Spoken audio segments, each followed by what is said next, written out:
Rehabilitation کی جو ہم نے بات کی تھی کہ لڑکے کو کہا جاتا ہے کہ لڑکا شادی کر لے، لیکن کہیں کہیں لڑکیوں کے ساتھ بھی یہ کیا جاتا ہے کہ if she is going out of track یا شی از ناٹ اسٹڈیئنگ تو جی کہا جاتا ہے چلو بس اس کی شادی کر دو، چاہے وہ بچی شادی کرنا چاہتی ہے یا نہیں کر چاہتی، یہ شادی کرے گی تو یہ ٹھیک ہو جائے گی. اس کے بارے میں کیا کہیں؟ بالکل دیکھیے، شادی جو ہے نا ایک کمٹمنٹ ہے اور یہ میچور لوگوں کا کمٹمنٹ ہے. تو جب ہم شادی کرنے کے لیے کسی بھی کپل کو ریڈی کریں تو ان کی مینٹل ایموشنل ریڈینس ضروری ہے اس کے لیے. تو ایک تو فورس میرج نہیں ہونی چاہیے کہ آپ کسی سے بھی اس کی شادی کر لیں، وہاں بھی ان کی پسند کا خیال رکھا جائے. اور پسند وہی بات ہے کہ جو ہر چیز ہمارے یہاں نا اوور دا ٹاپ چلی جاتی ہے.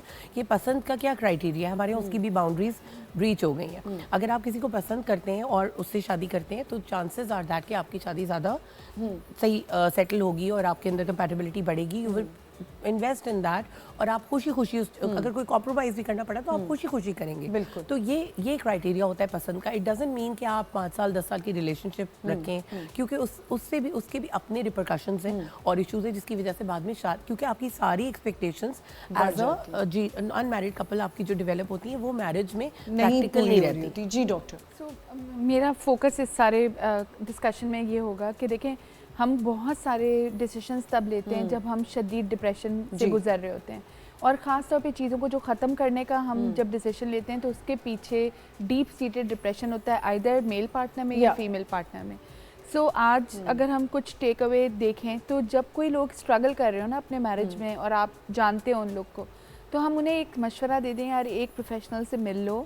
ہو سکتا ہے بیکاز دیکھیں عورتوں کو اللہ تعالیٰ نے بہت ریزیلینٹ بنایا ہے اور یہ ہر طرح کی ایکسٹریمز کو برداشت کرتی ہیں، ہر طرح کے ماحول میں ایڈجسٹ کرتی ہیں. They are very flexible, adaptable اور بہت خوش دلی سے چیزیں کر رہی ہوتی ہے. بیکاز نکاح میں اتنی طاقت ہے کہ جب آپ کسی بانڈ میں بن جاتے ہیں تو اس کے ساتھ ٹیکن ہے کہ آپ نے بہت سارا کچھ لے لینا ہے. سو اگر کہیں پہ اب اس عورت کی برداشت کم ہو رہی ہے یا وہ کہیں پہ نہیں کوپ کر پا رہی ہے، اور آپ دیکھتے ہیں کہ ایسے لوگوں میں جب آپ ٹریٹمنٹ انسٹیٹیوٹ کر دیتے ہیں وہ ڈائگنوز ہو جاتے ہیں کہ نہیں جی یہ ڈپریشن کا فیز ہے اور اس میں یہ سو آپ ایک پورے گھر کو ایک پورے یونٹ کو بچا لیتے ہیں. بالکل ٹھیک ہے. اور اسی طریقے سے جو لوگ اتنی ابیوسو میرج میں ہوں یا ٹاکسک ریلیشن شپ میں ہوں، دیکھیں کچھ چیزوں پہ کوئی کمپرومائز نہیں ہے. اگر شوہر کماتا نہیں ہے، اگر وہ ابیوسو ہے، اگر فزیکلی وائلنٹ ہے، اگر گھر میں آپ کے حقوق کا خیال نہیں رکھا جاتا تو ان پہ تو دیر از نو کمپرومائز. ٹھیک ہے، لیکن اگر چھوٹی چھوٹی چیزیں ہیں جو کہ ورک اراؤنڈ کی جا سکتی ہیں، کیا 2 بہن بھائی نہیں لڑتے؟ کیا آپ کے اپنے پیرنٹس نہیں لڑتے تھے؟ کیا آپ اپنے دوستوں سے نہیں لڑتے؟ کیا ہم ریکنسائل نہیں کرتے چیزوں کو؟ سو یہ جو ڈائلاگ کی کیفیت ہے یہ دونوں سائڈس پہ اگر آن رہے گی تو آئی تھنک ہمارے جو میرٹل آؤٹ کمز ہیں وہ بہتر ہوئیں گے. اچھا مجھے لگتا ہے کہ ہمارے یہاں بہت یہ ہوتا ہے کہ اگر اپنا اوپینین دے رہی ہے لڑکی یا آرگیومنٹ کریے، آرگیومنٹس کرنا ہیلدی ہوتا ہے. پہلے ہوتا تھا کہ آرگیومنٹ سے ہٹ جاؤ، بٹ آرگیومنٹس کرنا از بیٹر.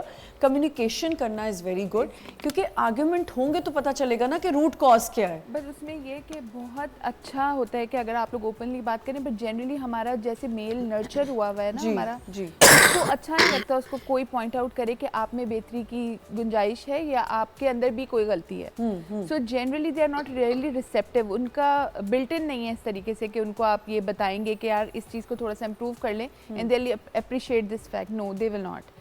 سو اس لیے آپ کو کہیں نہ کہیں ایک میڈیٹر چاہیے جو ایک ایسے ورک اراؤنڈ کرے آپ کی اسٹرینتھس اور ویکنیسز کے اوپر اور آپ لوگ کو دوبارہ سے جوڑے. بالکل. اور جب میڈیٹرز بیٹھیں تو اٹیکنگ موڈ میں نہ بیٹھیں. بالکل اٹیکنگ موڈ میں دیکھیں یہ لائف ایکسپیرینسز ہیں. ہم یہاں بیٹھ کے وہی باتیں ڈسکس کریں جو ہم نے دیکھی ہوتی ہیں یا ہم نے ایکسپیرینس کی ہوتی ہیں.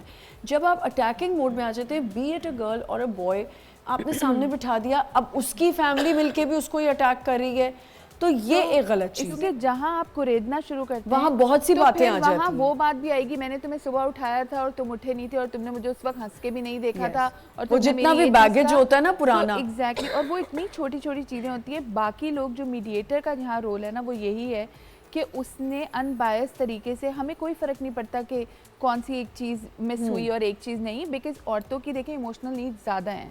عورتیں زیادہ ایموشنل کانٹینٹ مانگتی ہیں ایک میل سے، whereas males are not wired in that وے.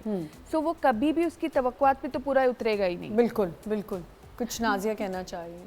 بس وہی بات ہے کہ ہم جتنی باتیں ابھی کر رہے ہیں ایکچولی ابھی جو کرنٹ ہاؤس ہولڈس کا ایکچوئل ریئل لیونگ سچویشن اور سینیریو ہے نیوکلیئر فیملی ہو یا جوائنٹ فیملی جو کہ ٹاکسک اور وائلیٹ کر رہی ہے آپ کے ڈائنامکس کو. Why is it such? کچھ سوشل میڈیا ہو گیا, کوئی ہم پیئر پریشرز میں آ گئے, کوئی ہم ذمہ داری کے لیے تیار نہیں تھے کیونکہ ہماری مینٹل ایج نہیں تھی, کوئی ہم کمپیٹیبل نہیں تھے. We didn't choose the right partner, we want giving the freedom of choice. ہمیں فریڈم ٹو اینڈ پتہ ہے, میرے پاس رائٹ ہے طلاق کا, یہ میں نے 2 لفظ کہہ دیا تم گھر جاؤ گی اپنے, ایسے.